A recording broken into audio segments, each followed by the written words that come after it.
अनंत coat ब्रह्मांड का एक रति नहीं भार, और सतगुरु पुरुष कबीर हैं ये कुल के सर्जनहार। हम सुल्तानी नानक तारे दादू को उपदेश दिया, जात जुलाहा भेद नहीं पाया वो काशी माहे कबीर हुआ। ये काशी में जुलाहा रूप में जो रहे थे परमात्मा, ये असंग ब्रह्मांड के स्वामी हैं। हम इनको पहचान नहीं सके क्योंकि हमने परमात्मा की परिभाषा ही गलत सुन रखी है। कोई निराकार बताता है, कोई साकार कहता है, तो श्री राम और कृष्ण विष्णु और शंकर भगवान तक हमारी बुद्धि सीमित कर रखी थी। इसलिए हम लाल को पहचान नहीं सके। हम 10 के नोट की भी कदर जानते हैं, हम 100, 500 और 1000 के नोट को भी खूब पहचानते हैं, लेकिन हम लाल से परिचित नहीं हैं। आज भी परिचित नहीं है। यदि यहाँ कोई लाल डाल दिए जाए, आप उनको छोड़कर चले जाओगे और 1000 का नोट पड़ा हो तुरंत उठाओगे। चाहे किसी का ये भी कहो कि भी किसका है देखिएगा, किसी का हो तो ले लीजिए, आपको उसकी कदर है, लाल का पता नहीं। तो ये लाल है परमपिता परमात्मा कबीर जी, जो सारी सृष्टि के रचनहार और सतपुरुष कहलाते हैं, जिसको गीता अध्याय नंबर 8 के श्लोक नंबर 3 में परम अक्षर ब्रह्म कहा है। और ये अन्य जितने भी देव हैं, कोई 1000 का नोट है, कोई 500 का, कोई 10 और 20 और 50, 100 का, तो इनको तो आप अच्छी तरह ग्रहण कर लेते हो। लेकिन एक लाल आपको मिल जाए तो इन 1000 के नोटा की गिनती अनार आपके पास कितने हो जाएंगे, उसी से मिल जाएंगे वो। तो इस प्रकार परमात्मा कबीर जी वो लाल हैं जिनको हम पहचान नहीं सके, क्योंकि वो हमारे व्यवहार में नहीं थे। और हम पहचान नहीं सके तो अपनी पहचान कराने के लिए परमात्मा स्वयं आए और अच्छी आत्माओं को मिले, जो दृढ़ भक्त पुण्य आत्माएं थी। आप देख सकते हो जिन महापुरुषों को परमात्मा मिले उस समय, आज से 200 वर्ष पहले, 250 वर्ष पहले गरीबदास जी आए थे सन 1717 में, और संवत 1774 में उनका आविर्भाव हुआ था, जन्म हुआ था। और सन 1717 आज सन 2013, 300 वर्ष पहले, और 300 वर्ष पहले उनको परमात्मा मिले। पहले वो हमारे जैसे पुजारी थे, श्री राम, श्री कृष्ण, विष्णु और शंकर भगवान, माता मसानियों के।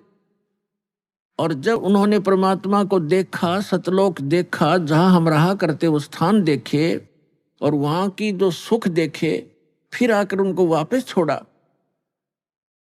तो फिर वो इतने दृढ़ हो गए, पूरा समाज एक तरफ। तो ऐसे दृढ़ भक्तों को परमात्मा मिलते हैं, और जिस कारण से वो अपनी स्थिति को, अपनी पहचान को अपने बच्चों तक करवाते हैं। अभी तक जो सत्संग दास ने किया है, इसका उद्देश्य ये है कि श्रीमद् भगवत गीता में जो प्रमाण है, ये गॉड गिवन स्पिरिचुअल नॉलेज है। श्रीमद् भगवत गीता अर्थात ये वेदों का सारांश है, और चारों वेद कबीर भगवान ने दिए थे इस ज्योत निरंजन ब्रह्म सरपुरुष इस काल के अंतःकरण में फीड कर दिए थे, ईमेल कर दी थी, फैक्स कर दिया था। और जब इसने डाउनलोड करके देखा, कंप्लीट स्पिरिचुअल नॉलेज भेजा था परमात्मा ने इस ज्योत स्वरूपी निरंजन के अंतःकरण में। इसने जब वो डाउनलोड किया, यानी अंदर से बाहर निकाला अपने अंतःकरण से, तो बाहर उन्हें पढ़कर देखा, उस कंप्लीट स्पिरिचुअल नॉलेज का, संपूर्ण अध्यात्म ज्ञान का वो पार्ट, वो भाग इसने नष्ट कर दिया जिसमें उस परम पिता की जानकारी थी और इससे उत्तम लोक की जानकारी थी, वहां जाने की विधि थी, उसको पाने की विधि थी। ये नहीं चाहता कि यहाँ के प्राणियों को जो इसके अंतर्गत हैं 21 ब्रह्मांड में, इनको ये जानकारी हो कि कोई और सुख स्थान है, और जहां जाने के बाद ना वृद्ध अवस्था होती है, ना वहां मृत्यु होती है, ना कोई रोग सताता है, ना किसी चीज का अभाव है। सब सुख पदार्थ आपको वहां बगैर किए ही प्राप्त होंगे। और पुण्यात्माओं, हमारी यहाँ चेष्टा प्रत्येक प्राणी की ये है कि हम काम ना करें, हम मेहनत परिश्रम कम करें और सुविधाएं सारी हों। इसलिए हम अपने बच्चों को पढ़ाते हैं, स्वयं भी पढ़ा करते थे कि हम बड़े अधिकारी बने, और हम काम कुछ ना करें, घंटी बजाएं, नौकर आए और जो वस्तु चाहे वो खाएं, ऐसी तनख्वाह हो, कार हो, कोठी हो और सुविधाएं सारी हो, तो ये यहाँ नहीं हो सकती। यहाँ तो चाहे राष्ट्रपति बन जाए, उसने भी दिन में बहुत सी मीटिंग अटेंड करनी पड़ेंगी, नहीं तो उसको जीने नहीं दे पब्लिक, उसकी व्यवस्था है। तो इसी प्रकार सतलोक में जाने के बाद वो सुख होगा जिसकी हम खोज यहाँ कर रहे हैं। वृद्धावस्था वहां नहीं है, वहां केवल युवा शरीर रहेगा। तो कौन चाहता है वृद्ध होना, कौन चाहता है मृत्यु? लेकिन यहाँ इसका कोई विकल्प नहीं है, यहाँ तो ये कंपलसरी है, ये तो होगा ही होगा। तो इससे बचने के लिए एक साधना है, साधन है, जो परमात्मा ने स्वयं आकर आप बताई और अपनी प्यारी आत्मा उन परम संतों को सतलोक दिखाया और वापस छोड़ा और उनको दृढ़ कराया।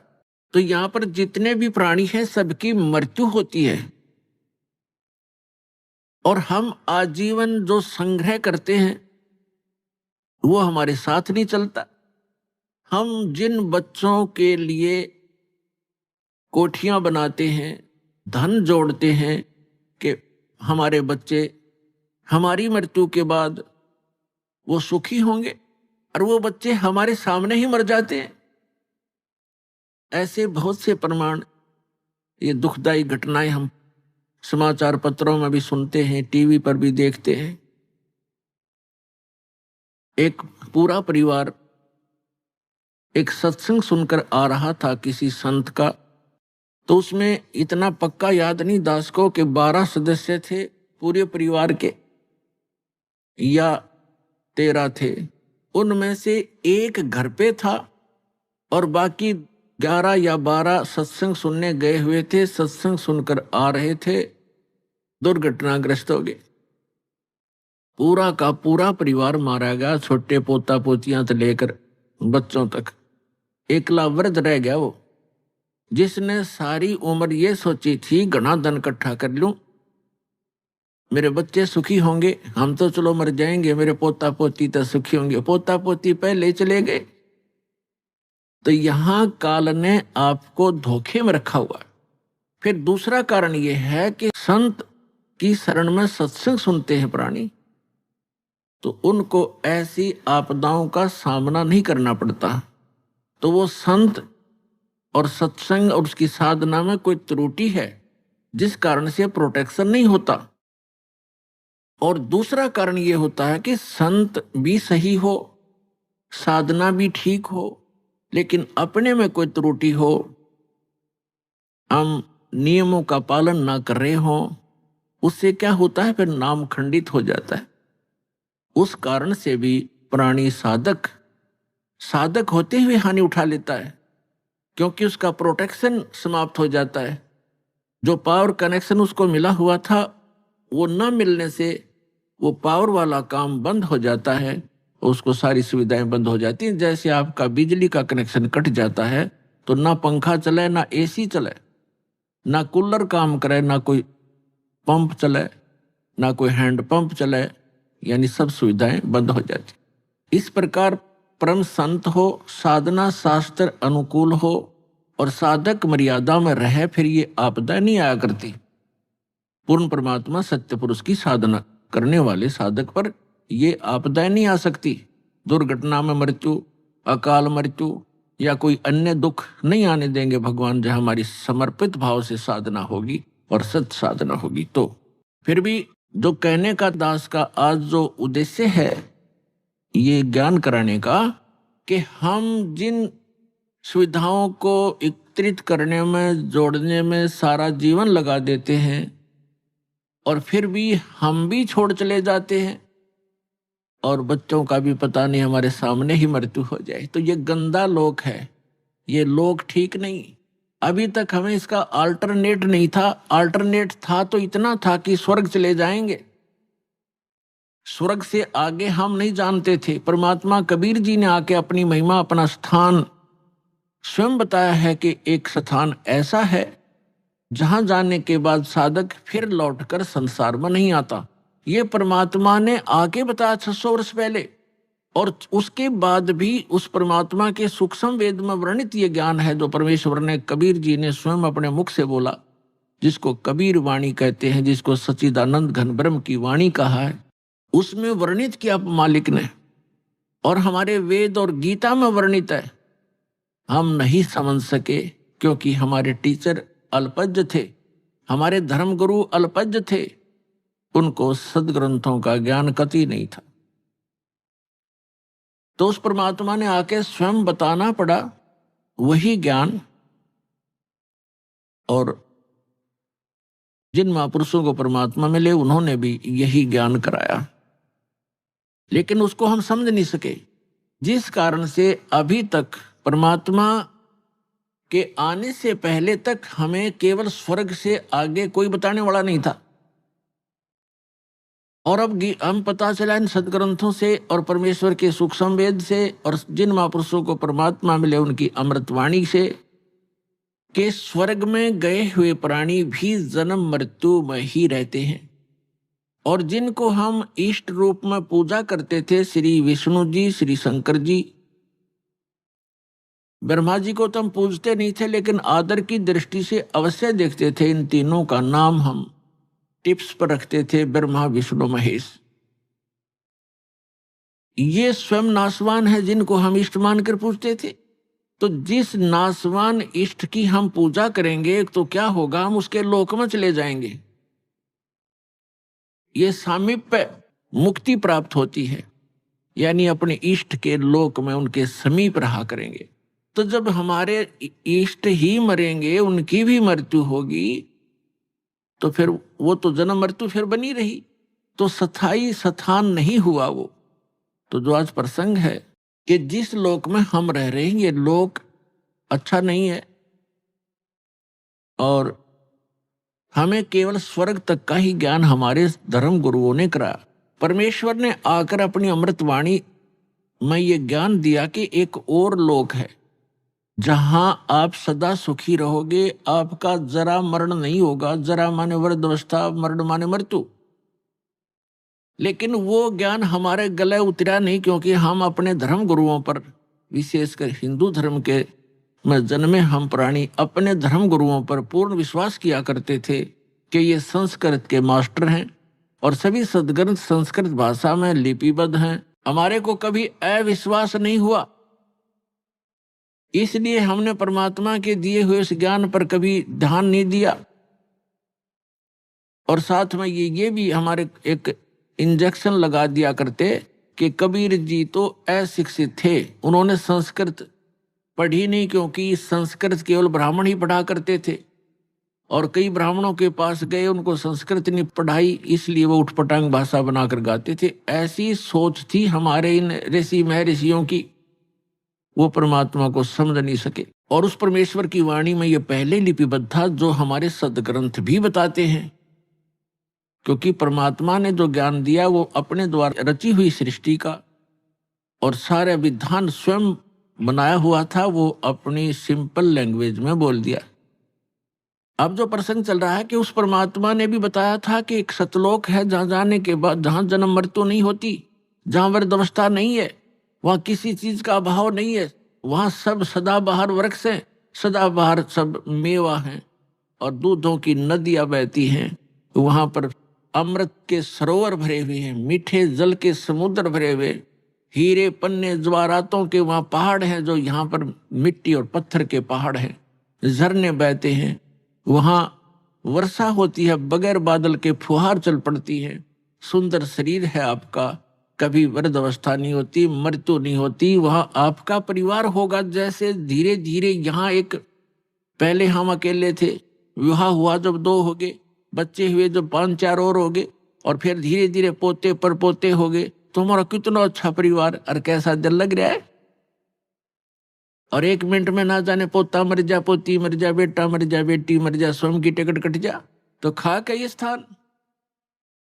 तो वो स्थान है जहां पर हम कभी मरेंगे नहीं, हमारा परिवार होगा, सारी सुविधाएं होंगी, मनोमयी विमान होंगे आपके। यहाँ तो एक साइकिल नहीं जुड़ता सारा दिन, और वहां पर ऐसा सुविधा है कि आप चाहोगे आपके सामने विमान खड़ा होगा, और जहाँ जाओगे बैठ के परिवार, कहीं बहुत बड़े बड़े पार्क हैं, बड़े सुंदर स्थान हैं, तो वो स्थान है जो भगवान ने स्वयं आकर बताया।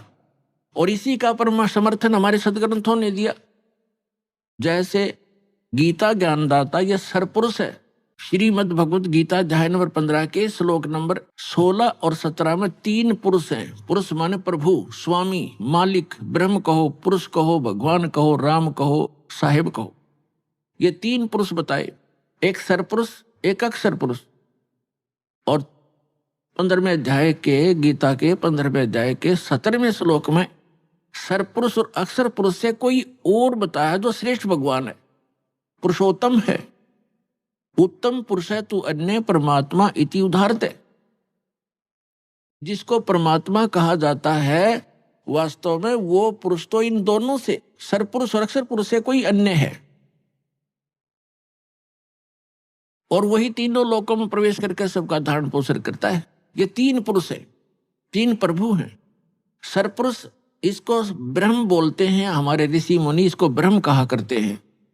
और संतों ने इसको सरपुरुष, सरब्रह्म, ज्योत निरंजन, काल की संज्ञा दी है परमेश्वर कबीर जी ने। और उन्हीं से परिचित महापुरुषों ने भी यही उनको बताया। तो दूसरा अक्षर पुरुष है, इसको दूसरे शब्दों में परब्रह्म भी कहते हैं, अक्षर ब्रह्म भी कहते हैं।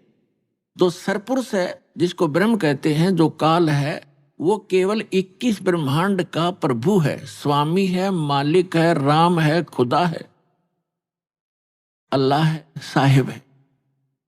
वो कंप्लीट गॉड नहीं है, केवल 21 ब्रह्मांड का स्वामी है। एक ब्रह्मांड के अंदर पृथ्वी लोक, पाताल लोक, स्वर्ग लोक, और नीचे के तल रसातल आदि ये, और ऊपर के जैसे विष्णु जी का लोक, शिव जी का लोक, ब्रह्मा जी का लोक, धर्मराय का लोक, और एक ऊपर जो ब्रह्मलोक के अंदर डिवीजन है कई, उसमें भी भाग हैं। तो वो सारे मिला के एक ब्रह्मांड में एक ब्रह्मलोक भी है, एक मानसरोवर भी है। तो ये सारा मिला करके एक ब्रह्मांड है। ऐसे ऐसे 21 ब्रह्मांड है इस सरपुरुष के, काल के, जिसके लोक में हम रह रहे। ये इतना ही प्रभु है, इतना ही स्वामी है। और दूसरा अक्षर पुरुष है। गीता अध्याय नंबर 15 के श्लोक नंबर 16 में 2 पुरुष हैं। अक्षर का अर्थ होता है जिसका नाश ना होता हो, अविनाशी। लेकिन ये अविनाशी लगता है लेकिन अविनाशी नहीं है। अक्षर पुरुष भी अविनाशी नहीं है, लेकिन इसको कहा गया है अविनाशी अक्षर पुरुष, इसलिए 15वें अध्याय के 17वें श्लोक में कहा है कि उत्तम पुरुष है तू अन्य परमात्मा इति उदाहरते। उत्तम पुरुष, श्रेष्ठ पुरुष तो इन दोनों से, सरपुरुष और अक्षर पुरुष से कोई और है। और जिसको परमात्मा, परमात्मा माने श्रेष्ठ आत्मा, वो पुरुषोत्तम तो कोई और है इन दोनों से। जिसको परमात्मा यानी श्रेष्ठ आत्मा, परमात्मा का सीधा सा अर्थ होता है जो केवल सुख दे, दुख ना दे। जो दुख दे वो परमात्मा कैसे रह गया, श्रेष्ठ आत्मा कैसे हो गया? तो हमने डेफिनेशन का भी नहीं पता था आज तक उस गॉड की जिसकी हम पूजा करने जा चले थे और पूजा कर रहे थे। तो हम ऐसे ही धूल अंधेरे में घूम रहे थे, जंगल में भटका रखे थे, हमें कोई रास्ता नहीं था। तो इसमें लिखा फिर ये लोग तर्रम आविष्य विवर्ती अवय ईश्वर है, जो तीनों लोकों में प्रवेश करके सबका धारण पोषण करता है, वो है अविनाशी परमात्मा, अवय ईश्वर है, वो है अविनाशी। ऊपर वाले को अक्षर पुरुष को भी अक्षर का अर्थ वैसे अविनाशी होता है, लेकिन ये रिजेक्ट कर दिया यहाँ पर कि इन दोनों से अन्य है जो वास्तव में अविनाशी है। अभी सारी डिटेल को समझाएंगे आज के सत्संग में। पहले जो प्रसंग चल रहा था कि वो परमात्मा ही आकर स्वयं ज्ञान देता है, और उसने आकर के हमें बताया कि इससे हटकर कोई और स्थान है जहां आप पहले रहा करते थे, और अपनी गलती के कारण आप बालकपन करके आप यहां आ गए, गंदे लोक में फंस गए। अब यहां से जाने का विकल्प आपके पास नहीं रहा, ना किसी ऋषि, महर्षि और संत और ब्रह्मा विष्णु महेश को भी यहां से वापस जाने के मार्ग का पता नहीं। उसके लिए परमात्मा स्वयं आते हैं। जो प्रसंग चल रहा था कि परमात्मा तीन स्थिति में बताया आपको कि जो सतलोक में रहता है, जहां हम रहते थे, वहां करोड़ सूर्य करोड़ चंद्रमा मिला दे उनका ऐसा एक रोम का प्रकाश है। फिर परमात्मा अन्य हल्का तेज पुंज का रूप बनाकर कभी भी आकर प्रकट हो जाते हैं एक संत साधु की महात्मा की वेशभूषा में।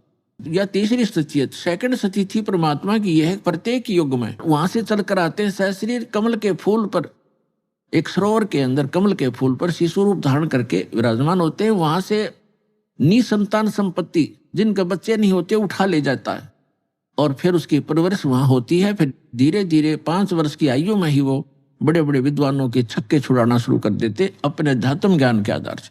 हम फिर आते हैं गीता अध्याय नंबर 15 के श्लोक नंबर 16 और 17 पे, क्योंकि प्रसंग चला है कि एक परमात्मा ने भी आकर बताया और इन सदग्रंथों में वही प्रमाण है कि कोई ऐसा स्थान है जहां जाने के बाद साधक फिर लौटकर संसार में कभी नहीं आते, वह स्थायी स्थान पाते हैं।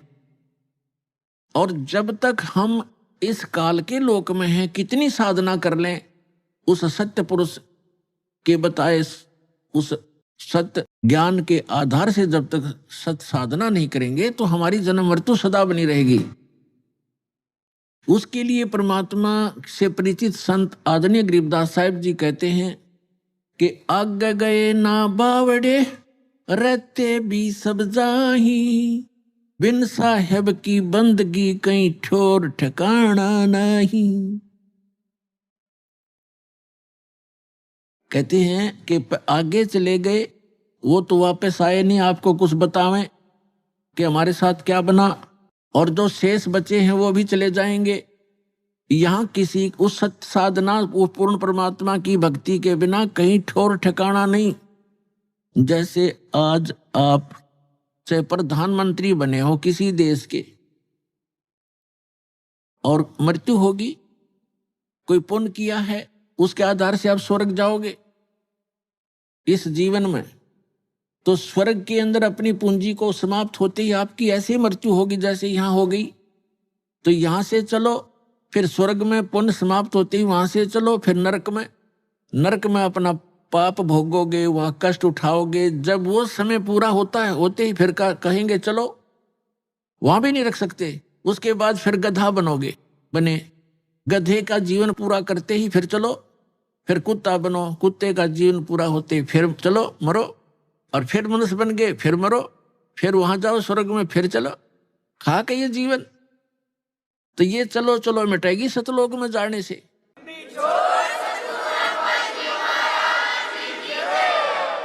और वो चलो चलो ना तो ब्रह्मा की मिट्टी, ना विष्णु की, ना शिव जी की, और ना सरपुरुष की, ना अक्षर पुरुष की, केवल परम अक्षर पुरुष परम अक्षर ब्रह्म है वो परमात्मा जो स्वयं वास्तव में अविनाशी है। उसकी साधना करने से भी साधक उस लोक में चले जाते हैं जहां प्राणी कभी नहीं मरते, कभी वृद्ध नहीं होते, और वहां सदा युवा शरीर रहता है और वापस लौटकर इस गंदे लोक में फिर नहीं आते। श्रीमद् भगवत गीता अध्याय नंबर 2 के श्लोक नंबर 12 में, अध्याय नंबर 4 के श्लोक नंबर 5 और 9 में, गीता अध्याय नंबर 10 के श्लोक नंबर 2 में, ये गीता ज्ञानदाता अर्थात सरपुरुष कह रहा है। ये गीता का ज्ञान श्री कृष्ण जी में प्रवेश करके ये सरपुरुष बोल रहा है, काल बोल रहा है, जिसका ये स्वयं प्रमाण दे रहा है गीता अध्याय नंबर 11 के श्लोक नंबर 32 में कि अर्जुन मैं काल हूं और इन सभी लोगों का नाश करने के लिए, सभी योद्धाओं का नाश करने के लिए मैं अब प्रवृत्त हुआ हूं। अब श्री कृष्ण में प्रकट हुआ हूं, मैं बड़ा हूं, इसमें प्रवेश हुआ हूं। श्री कृष्ण ने पहले कभी नहीं कहा मैं काल हूं, और नहीं तो श्री कृष्ण तो पहले ही वहां खड़े थे। अब ये कैसे कहते हैं कि मैं अब प्रवृत्त हुआ हूं। ये दास का सत्संग है, सीडी बना रखी है कि श्रीमद् भगवत गीता का ज्ञान किसने दिया, उससे आप डिटेल जान सकते हो। अब प्रसंग दूसरा है, यहाँ ये विषय अब शॉर्ट आउट नहीं करूंगा, अन्य जो विषय वही करूंगा। तो इसने ये खुद कहता है कि अर्जुन तेरे और मेरे बहुत जन्म हो चुके हैं, तू नहीं जानता मैं जानता हूं। और मेरी उत्पत्ति को, उत्पत्ति माने जन्म को, इसका जन्म तो हुआ ही है, ना देवता जानते ना ऋषि जानते, क्योंकि ये सब मेरे से ही उत्पन्न हुए हैं, इनका आदि कारण मैं हूं। और गीता अध्याय नंबर 10 के श्लोक नंबर 3 में तुरंत कहता है कि मैं अजन्मा हूं। अजन्मा क्योंकि जब श्री कृष्ण जी में बोल रहा है उस समय उसका जन्म नहीं हुआ, जब तो भूत की तरह उसमें प्रवेश है। वो ठीक कह रहा है, मैं अजन्मा हूं, मैं अज हूं। अब मैं जन्म लेकर नहीं आया श्री कृष्ण जी की तरह, मैं तो इसमें वैसे प्रकट होकर बोल रहा हूं। बाकी ये नहीं कि वो अविनाशी हूं, अविनाशी है वो। अब पता चलेगा वो कितना उसका समय है, कैसा पीरियड है उसका जीवन का। अब जो प्रसंग है कि जब हम जैसे श्रीमद देवी भागवत यानी देवी पुराण के अंदर सचित्र मोटा टाइप गीता प्रेस गोरखपुर से प्रकाशित जो हिंदू समाज के श्रद्धालु शिरोधार्य हैं और अपने सबके घरों पर रखी हैं, जो जरा सी भी भगवान में आस्था रखता है, उसके तीसरे स्कंद में 123 पृष्ठ पर विष्णु जी स्वयं स्वीकार करते हैं अपनी माता दुर्गा की वो स्तुति कर रहे हैं कि तुम शुद्ध स्वरूपा हो, ये सारा संसार तुम ही से उद्भासित हो रहा है। मैं ब्रह्मा और शंकर आपकी कृपा से ही विद्यमान है। हमारा तो आविर्भाव माने जन्म और तिरोभाव माने मृत्यु हुआ करता है, हम अविनाशी नहीं है। और स्वयं भगवान विष्णु जी कह रहे हैं कि आप ही प्रकृति देवी हो। भगवान शंकर कहते हैं कि जब विष्णु जी के बाद ब्रह्मा जी आपसे उत्पन्न हुए तो क्या मैं आपका पुत्र नहीं हुआ, तमोगुणी लीला करने वाला। तो कहने का भाव ये है कि ये भी नासवान है, इनकी जन्म मृत्यु होती है, इनकी जीवनी में लिखा है, अभी आपको सुनाया। यदि हम विष्णु जी की पूजा करते हैं, श्री कृष्ण जी की करते हैं या श्री राम की करते हैं, तो हम विष्णु जी की पूजा कर रहे हैं। और हम शंकर जी की पूजा करते हैं तो हम जैसे विष्णु जी की पूजा करेंगे, विष्णु जी के लोक में जाएंगे, स्वर्ग के अंदर। उनका स्वर्ग समझो एक रेस्टोरेंट है, प्रत्येक उसके अंदर डिस्ट्रिक्ट के अंदर होता है, प्रत्येक शहर में होते हैं रेस्टोरेंट। वो जैसा शहर जिस अतिथि का है उसमें वैसे ही रेस्टोरेंट उपलब्ध होते हैं। जहां घने धनी लोग जाते हैं वहां पर बहुत अच्छी सुविधा और सब बकवादों से जो है युक्त वहां पर रेस्टोरेंट मिलते हैं। तो जितने ज्यादा पुण्यकर्मी प्राणी होंगे उनको जिस लोक में वो जाएंगे वो अच्छा रेस्टोरेंट देंगे, उनको अच्छी सुविधाएं प्राप्त होंगी, उनकी जेब कटेगी खुद की, पैसे उनके अपने खर्च होते हैं जो रेस्टोरेंटों में जाते हैं। तो पुण्य समाप्त होंगे उन साधकों के, वो समाप्त होते ही फिर नरक के अंदर डाले जाएंगे। क्योंकि जब तक हम पूर्ण परमात्मा सत्य पुरुष की साधना नहीं करते, सत्य गुरु से लेकर सत्य साधना नहीं करते, तब तक हमारी या चलो चलो मिटे नहीं और जन्म मृत्यु सदा बनी रहेगी। और दोनों ही क्रम भोगने पड़ेंगे, तब तक हमने पुण्य भी भोगने पड़ेंगे और पाप भी भोगने पड़ेंगे। पुण्यों के लिए स्वर्ग रेस्टोरेंट है और पाप के लिए नरक वो जेल है, और फिर जन्म मृत्यु सदा बनी रहेगी। तो इसका विकल्प अब पता चला, इसका अल्टरनेट का पता लग गया है, इसका समाधान हो सकता है। तो हमने ये ग्रहण करना चाहिए और अपना कल्याण कराना चाहिए। अब जो प्रसंग चल रहा है कि गीता ज्ञान दाता कहता है मेरी भी जन्म मृत्यु होती है, अर्जुन तेरी भी होती है। ये ब्रह्मा विष्णु महेश का पिता है और दुर्गा इनकी माता है, ब्रह्मा विष्णु महेश की। श्री दुर्गा जी इनकी माता है और ये सरपुरुष गीता ज्ञानदाता ये काल, ये श्री ब्रह्मा श्री विष्णु श्री शिव जी के पूज्य पिताजी। अब ये भी नासवान, इनका पिता भी नासवान। ये खुद कहता, गीता ज्ञानदाता कहता है अध्याय नंबर 2 के श्लोक 12 में, गीता अध्याय नंबर 4 के श्लोक 5 और 9 में, गीता अध्याय नंबर 10 के श्लोक नंबर 2 में कि अर्जुन तेरे और मेरे बहुत जन्म हो चुके हैं, तू नहीं जानता मैं जानता हूं।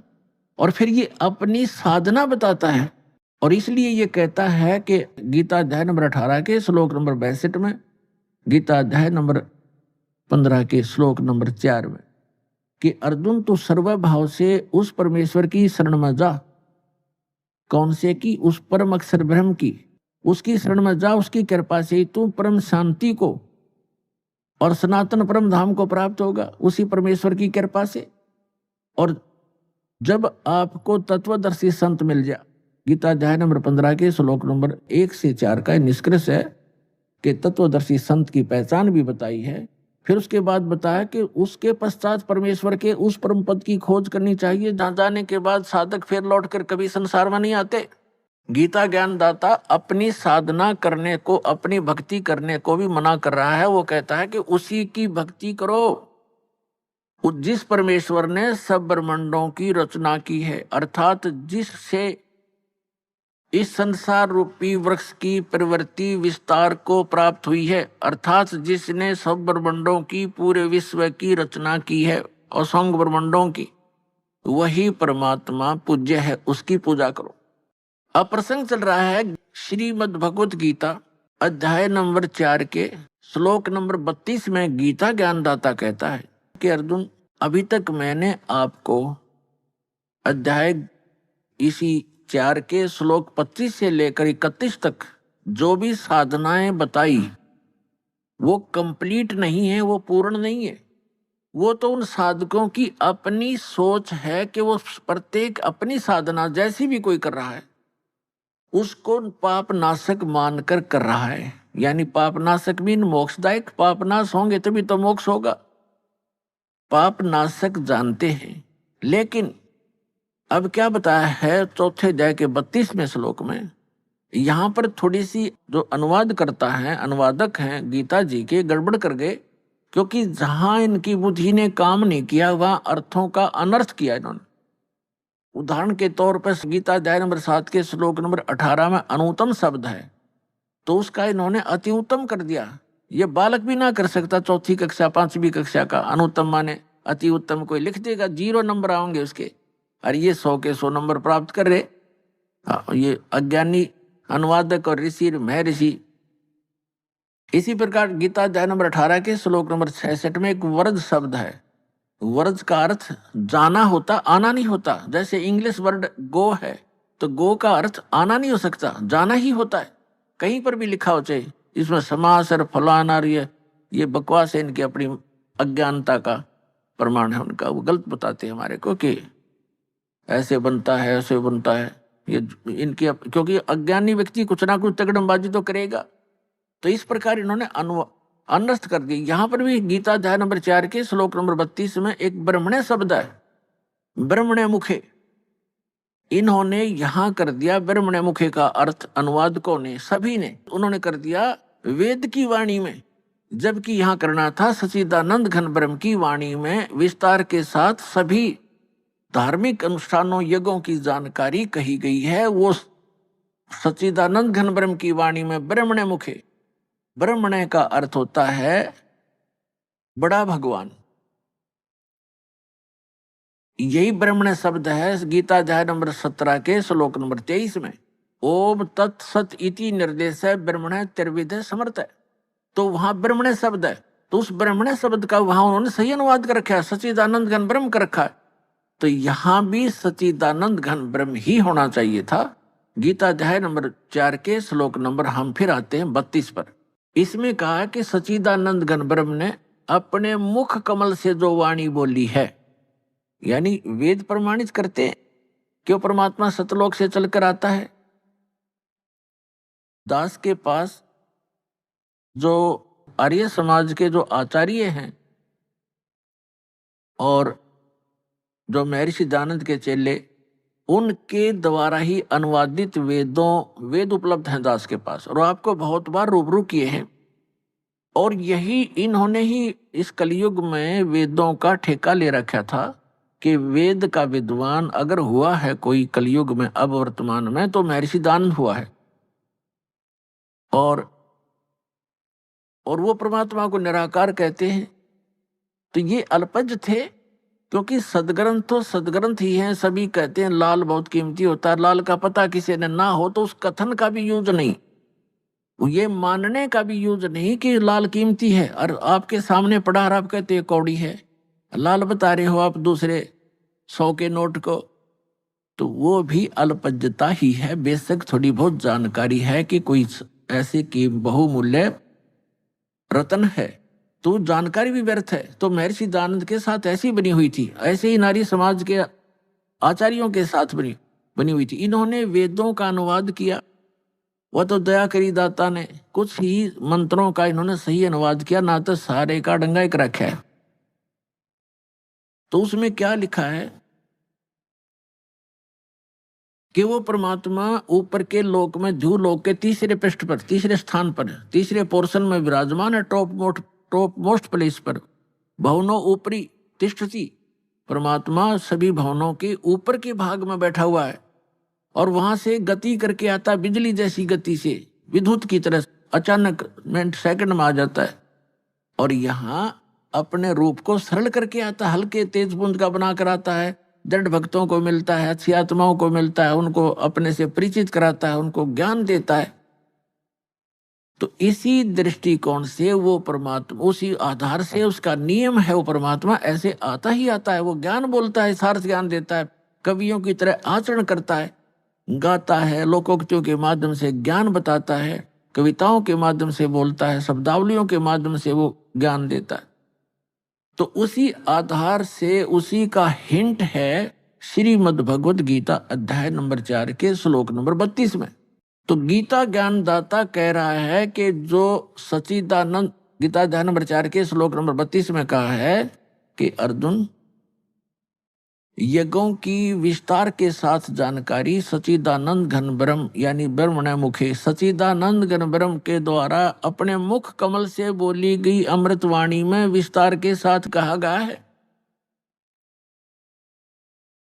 और उसको जानने के बाद सभी कर्मों से, सभी दुखों से तो मुक्त हो जाएगा। वो तत्व ज्ञान है जो सच्चिदानंद घन ब्रह्म ने अपने मुख कमल से बोला है, वो तत्व ज्ञान है, वो सूक्ष्म वेद है।